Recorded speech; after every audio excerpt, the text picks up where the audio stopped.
മലയാള cinema പ്രേമികൾ ഏറ്റവും ആകാംക്ഷയോടെ കാത്തിരിക്കുന്ന ചിത്രമാണ് മോഹൻലാൽ നായകനായി എത്തുന്ന ദൃശ്യം 3. മോഹൻലാലിന്റെ ജന്മദിനത്തോടനുബന്ധിച്ച് മെയ് 21-നാണ് ചിത്രം വേൾഡ് വൈഡ് റിലീസിനായി തിയേറ്ററുകളിൽ എത്തുക. റിലീസിന് ഇനി ദിവസങ്ങൾ മാത്രം ബാക്കി നിൽക്കെ ചിത്രത്തിന്റെ ട്രെയിലർ റിലീസ് പ്രഖ്യാപിച്ചിരിക്കുകയാണ് അണിയറക്കാർ.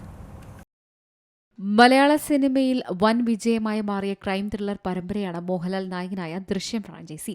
പ്രത്യേകിച്ചും മറ്റു ഭാഷകൾ റീമേക്കിലൂടെ ഗ്ലോബൽ പ്രശസ്തി തന്നെയാണ് ചിത്രം നേടിയത്. ബോളിവുഡ് സൂപ്പർ സ്റ്റാർ അജയ് ദേവ്ഗൺ അഭിനയിച്ച ഹിന്ദി പതിപ്പ് ഗണ്യമായ വിജയമായിരുന്നു. അതിന്റെ തുടർഭാഗം ബോക്സ് ഓഫീസിൽ മികച്ച പ്രകടനം കാഴ്ചവെച്ചു. 2013-ലാണ് ദൃശ്യം റിലീസ് ചെയ്തത്. മലയാളത്തിലെ ആദ്യ 50 കോടി ചിത്രമെന്ന റെക്കോർഡ് ദൃശ്യം സ്വന്തമാക്കിയിരുന്നു. 2021-ൽ ദൃശ്യത്തിന്റെ രണ്ടാം ഭാഗവും എത്തി. കോവിഡ് പ്രതിസന്ധിയെ തുടർന്ന് OTT പ്ലാറ്റ്ഫോമിലൂടെയാണ് ദൃശ്യം 2 റിലീസ് ചെയ്തത്. ഭൂതകാലം ഒരിക്കലും നിശബ്ദത പാലിക്കുന്നില്ല എന്ന ടാഗ്ലൈനോടെയാണ് ദൃശ്യം 3 എത്തുന്നത്. ദൃശ്യം 3 മോഹൻലാലിന്റെ ജന്മദിനത്തോടനുബന്ധിച്ച് മെയ് 21-നാണ് വേൾഡ് വൈഡായി റിലീസ് ചെയ്യുന്നത്. റിലീസിന് ഇനി ദിവസങ്ങൾ ബാക്കി നിൽക്കെ ചിത്രത്തിന്റെ ട്രെയിലർ റിലീസ് പ്രഖ്യാപിച്ചിരിക്കുകയാണ് അണിയറ പ്രവർത്തകർ. റിലീസിന് ഇനി ദിവസങ്ങൾ മാത്രം ബാക്കി നിൽക്കെയാണ് ഈ ട്രെയിലർ പുറത്തുവരുന്നത്.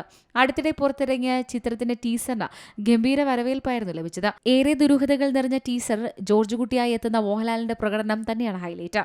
1 മിനിറ്റും 50 സെക്കൻഡും ദൈർഘ്യമുള്ള ടീസറാണ് പുറത്തുവന്നത്. ചിത്രത്തിലെ ആദ്യ 2 ഭാഗങ്ങളിലെ രംഗങ്ങളടക്കം ഉൾപ്പെടുത്തിക്കൊണ്ടാണ് ടീസർ പുറത്തിറങ്ങിയത്.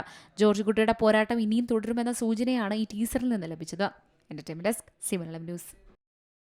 ഏറ്റവും പുതിയ വാർത്തകളും വിശേഷങ്ങളും വിരൽത്തുമ്പിലറിയാൻ സി മലയാളം ന്യൂസ് എല്ലാ ഡിജിറ്റൽ പ്ലാറ്റ്ഫോമുകളിലും ലഭ്യം.